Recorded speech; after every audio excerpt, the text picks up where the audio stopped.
believe that entrepreneurship goes hand in hand with leadership. Give me your take on that. I think entrepreneurship does go hand in hand with leadership. I think you hear a lot of people talk about leadership is leaders are born, they're not developed, and I totally think that's false. I do too. Yeah. I think that in order to be an entrepreneur, whether it's a small business, traditional small business, maybe you're a solopreneur, may have, a handful of people or maybe some subcontractors that work for you, all the way to the larger businesses. I think that leadership plays an integral part in whether or not you can succeed. People are always paying attention.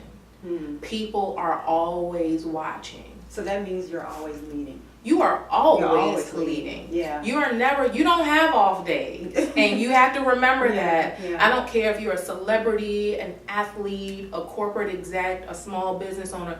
People are always paying attention. I sometimes see, especially on Facebook and other social media platforms, people going off in what they consider their personal circle, and then speaking all this positivity and Zen, Nam Myoho Renge Kyo on the other side when it comes to their business. But I see them in both forums. So you're not authentic. Yes. And so leadership is about authenticity. Who you are on your personal time is who you really are on your business time. Exactly. And so we as leaders have to get to a point where we recognize it. It's not easy feeling like someone's always looking at you, but it's not always they're not always looking at you because there's a complaint, and they're not always looking at you because they're trying to steal your idea. Sometimes they're looking at you because they are pissed off for greatness. You know that's our saying. Come on. They are pissed off for greatness, and they see greatness. Yes. That's their definition at that time in their life. And so when they see that definition, I'm staring because I want to figure it out. I want a piece of your formula. I may not be in the same business as you, but I like the way you carry yourself. I like the way that you converse with people. I like the way that you just flat out handle your business. And I might have an auto mechanic business, and you may be the business leader, coach, or whatever. But there's something that you're doing that I like. That I'm attracted to. And I want that. I want that energy. And I think, with leadership, we have to recognize that. And when we decide that we want to be entrepreneurs, we are deciding we want to be leaders. We're deciding that we want to be a voice, whether that's this magnificent voice that carries and transcends and speaks on behalf of people, or this little voice that just wants to impact change in our chosen area. But we are leaders nonetheless, and we have to carry ourselves like that at all times. It doesn't mean when I shut that door at home, that I may not break down for a moment. It does not mean that I'm not going to be upset, nor does it mean I'm going to allow myself to be disrespected, because there's a line. But it does mean that I accept the responsibility and knowing that my voice impacts a whole lot of people, and sometimes my actions impact them in a greater way than my voice does. What are some of the things they can do now to start developing their character more than anything, and that will help them evolve into great leaders? So I think even the worst person can change. Just character flaws, right? Yeah. And the worst person can change, and I think we've all seen that example.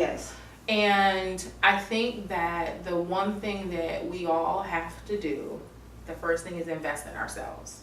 What does that mean? And so write 5 people down that you love what they're doing. That they are great teachers, whether or not they are traditional coaches or business leaders. Just 5 people that will allow you to soak in something, whether it's you've paid to go and see them, or whether they're someplace for free.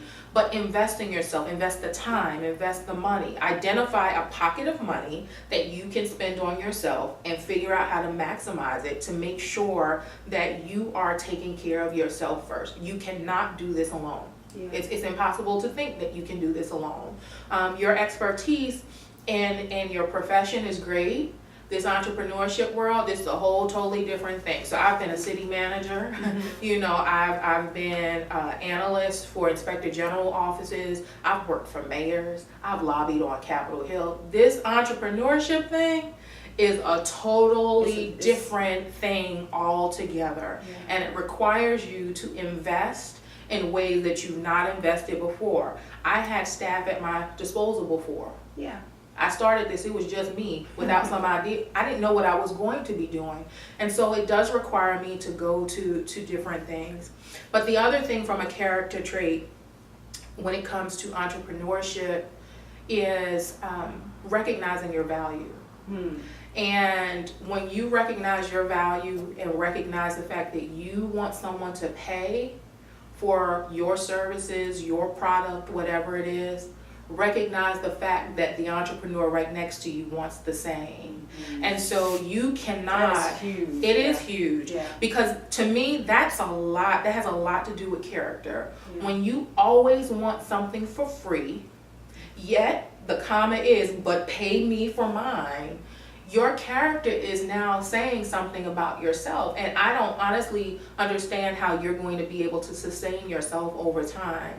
So it's about respecting and valuing what you bring to the table and respecting and valuing what other people bring. Because when you have that level of respect, your character begins to shift a little in this entrepreneurial world. I don't think there's anything wrong with bartering.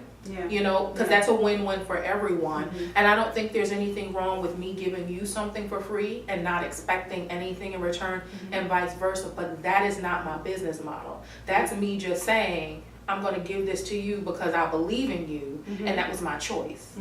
Rather than you need something from me, I give it to you, and then you need it again, and we go back and forth that way. So I think that has a lot to do with building character in this entrepreneurial world. What are some of the problems that you faced early on?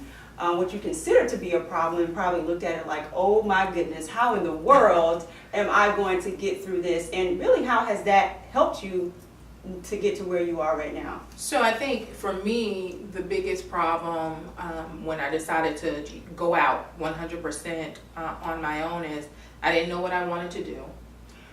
I had zero plan. And truthfully, I am down here in the Dallas-Fort Worth area, and my major connections are in New York City and the Washington, D.C. regions. And so when you walk away from a job where you were really there 70, 80 hours a week, and your only other outlet was church or getting on a plane and going back east, you know, who do you know? Who can really help you? And I started investing in myself. I started going to all of the small business development corporations in the area. I started going to all of the free classes that they offered. I started identifying opportunities to network within the Fort Worth area as well as Dallas. I found ways to just get my voice out and just meet people that, you know, I would have not have met any other time. And so in the beginning, I don't think I was strategic. I think I was all over the place, as I think all entrepreneurs just are. trying to figure it out. We do all things for all people. There's never anything we can't do, and nope, not turning that money away. And that became a problem. And so one of the things that I had to focus on is what businesses needed to go. And so I phased out the travel business, which was probably the hardest thing that I did, because it really wasn't something I wanted to grow. I just wanted the certification. I wanted to do it when I needed to. I stopped doing as much coaching for small businesses. I still use my voice to help small business owners, but I stopped pitching myself as a coach. And I found what worked for me. And it was my heart's work, which is the Giving Blueprint. And you know, really being a voice for the charitable giving community on all aspects, because that is part of my background. And so once I identified that, then I could identify, now how do I make this thing here grow? You know, who can I reach out to? and then not be afraid to reach out to them. Because I will tell you, as the person who's been in the number one position a lot of times professionally, going out and asking for help is the hardest thing to do. It's not easy at all. It's not easy. And I remember sitting in a 3-day business intensive, and the business coach was asking me about who I knew and who could help me grow my business. And I told her, and she said, "Are you kidding me? They're like in your phone right now." I said, "Yeah, like it's not a big deal to me." She said, "You need to ask them for help. You need to ask them for video testimonies. You need to ask them for, audio testimonies." I said, "No." Like, Kim, why do you think this is, I really want you to touch on that, because it's about asking for the sale. Yeah. Even if it's not monetary, it's asking for the sale, and it's something that if you're in business, you cannot avoid. What do you think was holding you back? So, not having a big business mentality. Not understanding that the art of connecting with others is about connecting on that level. That the people that value who you are really they're not going to have a problem giving that to you. But for me, coming from my background, so I carried the baggage of being a government servant.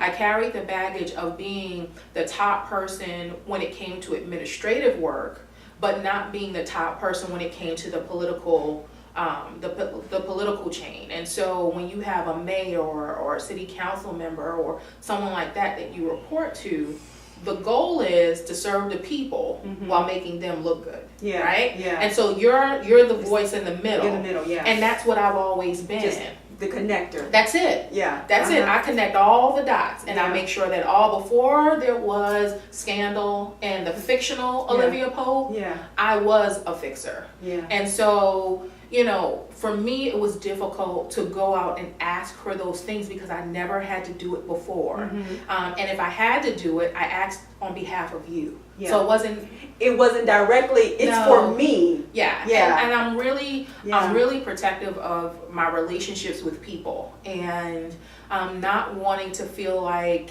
Shannon, you feel like I'm abusing our personal relationship because I now need this from a business perspective. And I had to get past that point. It was I was hyperventilating as this woman is saying to me over and over again, I needed to ask. And I'm like, no, nope. And I remember picking up my cell phone and texting them to begin asking. And I gave this long dissertation. A huge long dissertation. I asked the question and then gave all of these reasons why I didn't want to ask. And the first response was, LOL, when do you need it? That's it. That was it. And but after the class that night, because it was 3 days after that night, because that was the first night, I went home and called and continued to justify with now a laugh over the phone. When do you need it? Followed by, you don't think if we needed something from you that we would call you at 2:00 in the morning to ask for it? We already know that you're not that kind of person. And I think we all carry that in one way or another. And those that don't, I praise them in a way, because that's a hard thing to get past. But you can't succeed without getting past that.